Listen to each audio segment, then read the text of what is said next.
I remember the moment everything changed. The moment the wind shifted, the horses fell silent, and the sky above the valley darkened as if someone had drawn a curtain across the sun. I knew then that the Mongols had arrived, and I knew that by sunrise, nothing I once believed about courage, survival, or myself would remain the same. When the first messengers fled into our city shouting warnings, no one believed them. We were a small but proud settlement, hidden among cliffs, with walls that had stood for generations. People whispered that even the steppe riders would not bother with us, but the old shepherds knew better. They pointed to the horizon where dust rose like a second dawn, and their voices trembled when they said the words we feared. They are coming. That night, I did not sleep. I heard the distant rhythm of hooves long before anyone else. It was as if the earth itself carried the warning to me. I climbed the watchtower and saw a shape moving through the moonlit valley, an army stretching farther than I could see. Torches glimmered among them like restless stars. No banners, no music, only silence and purpose. Before dawn, our gates fell. I don't remember the battle, only the fire, the smoke, the running. And then a hand grabbed my arm and pulled me away from the collapsing wall. A tall rider placed me on his saddle and carried me through the chaos.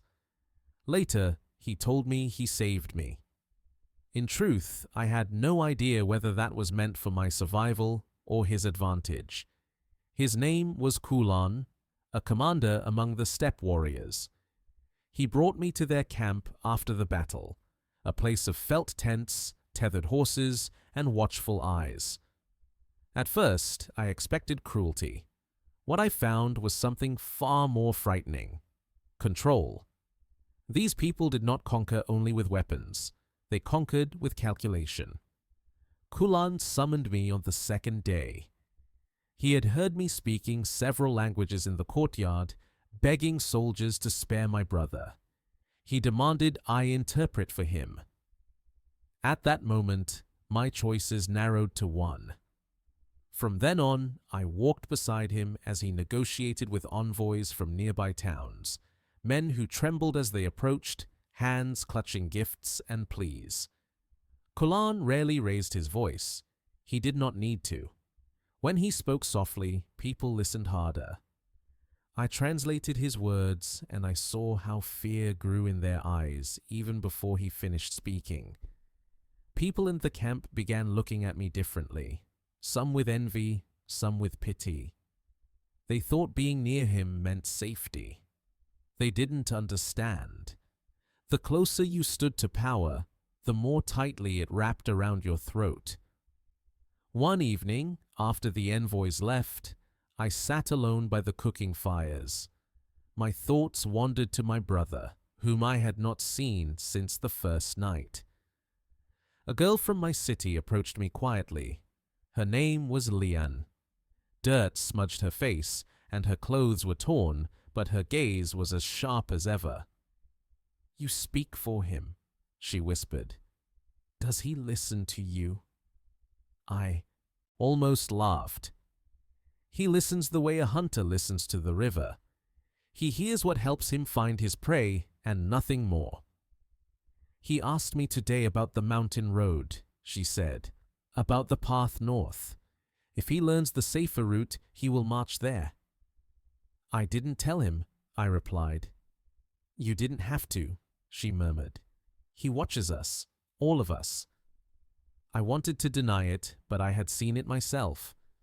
Kulan noticed everything: who ate slowly, who hid food, who whispered in corners. His attention felt like a hand around the camp, tightening when anyone tried to escape.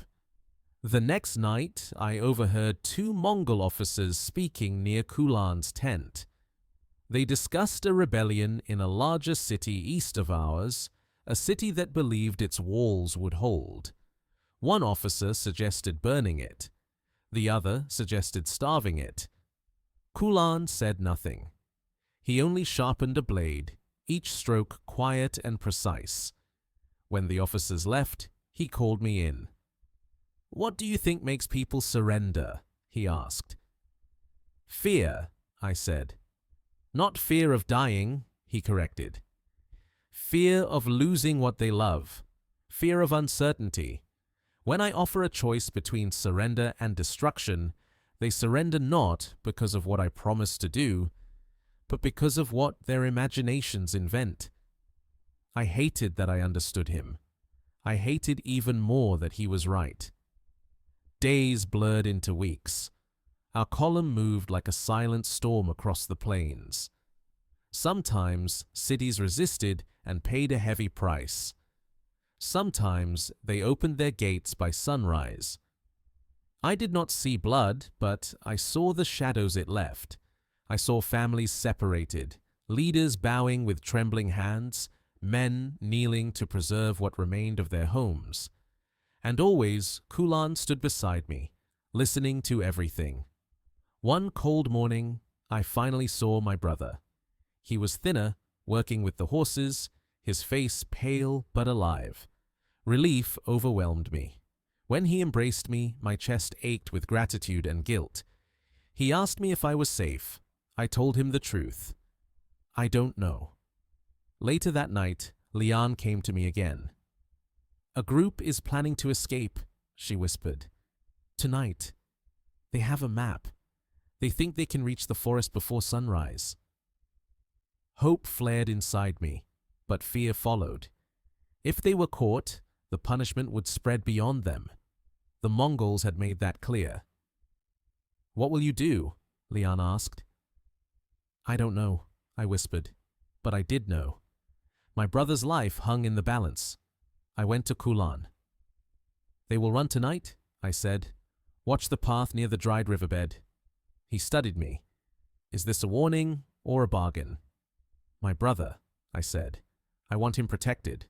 Promise safety, released when this campaign ends." He considered my demand, then nodded. "Done," he said. "And those who run?" "You will stop them," I said. "But you will not punish the others." He agreed. I hated myself for what I had done. At dawn, I heard shouts, hooves, captured cries. Lian stood among the prisoners, wrists bound, face pale but unbroken. Kulan II ordered her to speak to the other captives. "They know every path you think is hidden," she said steadily. "If anyone else runs, they will not chase only you. They will come for the ones you leave behind." Fear settled over the captives like winter frost. That afternoon, Lian was sent away with a small group of soldiers. I never saw her again. Weeks later, we arrived at a great river city. Their ruler refused to surrender. Envoys shouted about honor and defiance. Kulan simply encircled the city and waited. For days, nothing happened. No attacks, no threats. Only the quiet, unnerving presence of the Mongol camp just beyond arrow range. Inside the city, panic swelled. Fear, silent but heavy, seeped into their walls faster than any army could climb them. On the fifth morning, the gates opened. The city yielded without a single arrow fired. As we rode away, my brother said softly, "They are not demons, these riders." "No," I said, "they are worse." "What do you mean?" "Demons destroy because they can," I said, "but these men destroy with purpose. They study fear like a weapon, and we teach them how to use it." Kulan overheard. He rode closer. "What lesson did you learn from this city?" he asked. "That people surrender not to your sword," I said, "but to the stories told about you." He smiled faintly. "Then you understand my work." "My work," I said bitterly, "was giving you a voice." "Your work," he corrected, "was surviving." Months later, when the campaign finally ended, Kulan kept his promise. My brother and I were released near what remained of our valley. The ground was scarred, but life was returning, small green shoots breaking through ashes. Before he rode away, Kulan said to me, "Tell your people whatever you wish. Call us monsters. Call us shadows. Call us the storm that cannot be stopped. Let fear speak for us. It will save more lives than any mercy ever could." I asked, "And what will you tell yourself?" He paused. "That every person who walked beside us," he said, "became a part of the story, even you." After he left, I looked at the quiet valley around me.